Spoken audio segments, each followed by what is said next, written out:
ভেবে দেখেছেন কি আমরাই আমাদের প্রিয় পৃথিবীটাকে বসবাসের অনুপযোগী করে তুলছি? আমাদের কর্মকাণ্ড শুধু যে আমাদের অস্তিত্বকে হুমকির সম্মুখীন করেছে তা নয়, বরং পৃথিবীর অন্যান্য প্রাণীরাও আমাদের জন্য বিলুপ্ত হয়ে যাচ্ছে। এমত অবস্থায় পৃথিবীকে পুনরায় বাসযোগ্য করে তোলার জন্য কি করা যেতে পারে বলুন তো? আচ্ছা, একটা কাজ করা যেতে পারে না? আমরা মানুষেরা বরং পৃথিবীর উপর কর্তৃত্ব ছেড়ে দিই। আমাদের বিবেচনাহীন কর্মকাণ্ড যেহেতু পৃথিবীকে ধ্বংসের দিকে ঠেলে দিচ্ছে, সেহেতু আমরা আমাদের কর্মকাণ্ডকে একটা নির্দিষ্ট সময়ের জন্য বন্ধ রাখলে কি হতে পারে? আচ্ছা, ধরুন আমরা যদি 1000 বছর ঘুমিয়ে কাটিয়ে দিই এবং পৃথিবীর উপর কোনো ধরনের অত্যাচার না করি, তাহলে পৃথিবীর কি হবে?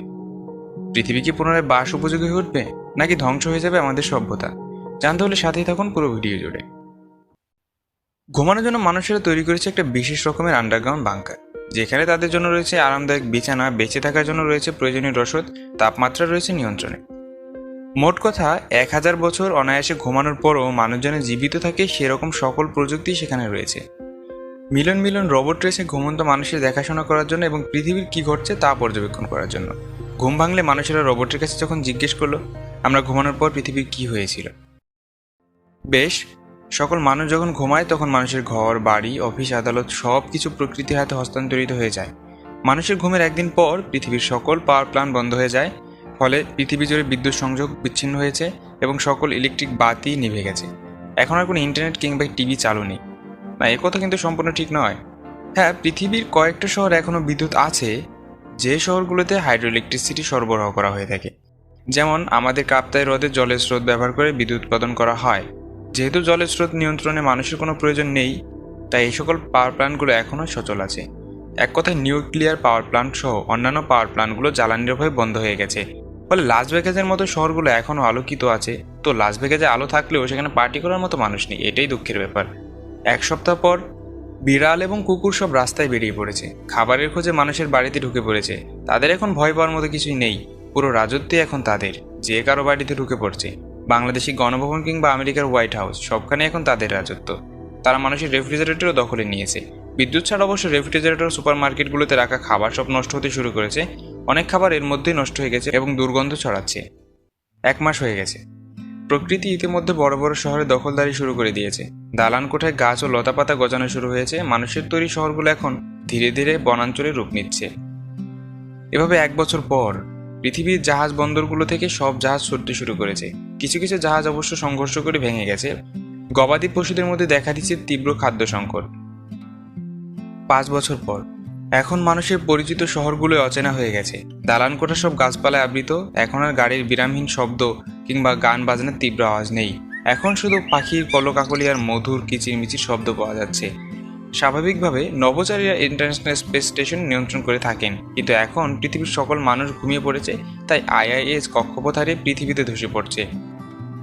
10 বছর পর পৃথিবী এখন খুব দ্রুত বদলাচ্ছে। হাইড্রো ইলেকট্রিসিটি এবং বাঁধগুলো ভাঙতে শুরু করেছে। এসব পরিচালনা করার জন্য কোনো মানুষ নেই কিনা। চারিদিকে পানি ছড়িয়ে পড়ছে এবং মানুষের বাড়িঘরে পানি ঢুকে পড়ছে। ঢাকা শহরের রাস্তাগুলো এখন মাছেদের আবাস। 30 বছর পর পৃথিবীর দুটি বড় শহর আমস্টারডাম এবং লন্ডন হারাতে চলেছে। প্রাকৃতিক কারণে এই শহর দুটো তলিয়ে যাবে জলের তলায়। বিভিন্ন উৎসবে মানুষেরা বাজি ফোটায়, না ফোটাতো।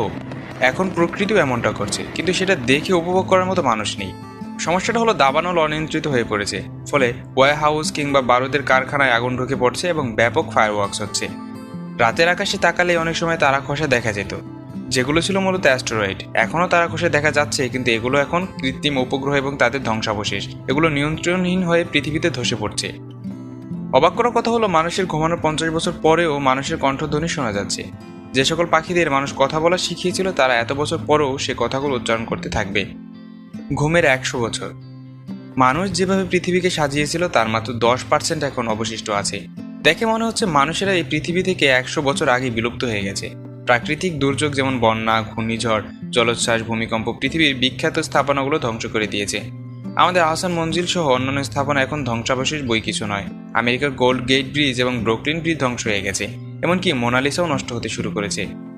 150 বছর পর সুন্দরবনের রূপবৈচিত্র্যে আসছে ইতিবাচক পরিবর্তন। আমেরিকার ওয়াশিংটন অদৃশ্য হয়ে গেছে এবং লস অ্যাঞ্জেলেস একটি বৃক্ষহীন মরুভূমিতে পরিণত হয়েছে। সেখানে দেখা যাচ্ছে অসংখ্য হাতি ঘুরে বেড়াচ্ছে। 200 বছর পর মেরামতের অভাবে পৃথিবীর সকল ডিজিটাল স্টোরেজ ডিভাইস নষ্ট হয়ে গেছে। ফ্ল্যাশ ড্রাইভ, সিডি এবং কাগজ ব্যতীত অন্য কোনো মাধ্যমে আর মানব ইতিহাস রক্ষিত নেই। এ সময় পৃথিবীর প্রায় সকল গাড়ি ধ্বংস হয়ে গেছে, শুধু গাড়ির টায়ারগুলো 100 বছর জুড়ে টিকে থাকবে। পিসা টাওয়ার ধ্বংস হয়ে গেছে। 500 বছর পর পৃথিবীতে এখন অল্প কয়েকটা দালান অবশিষ্ট আছে। ভেনিস শহর পুরোটা এখন জলের নিচে। অবশেষে পৃথিবী 1000 বছর মানুষের হস্তক্ষেপ ছাড়া চালিত হয়ে যায়। মানুষের শহরগুলো এখন সবুজ আচ্ছাদনে বনভূমি সদৃশ্য।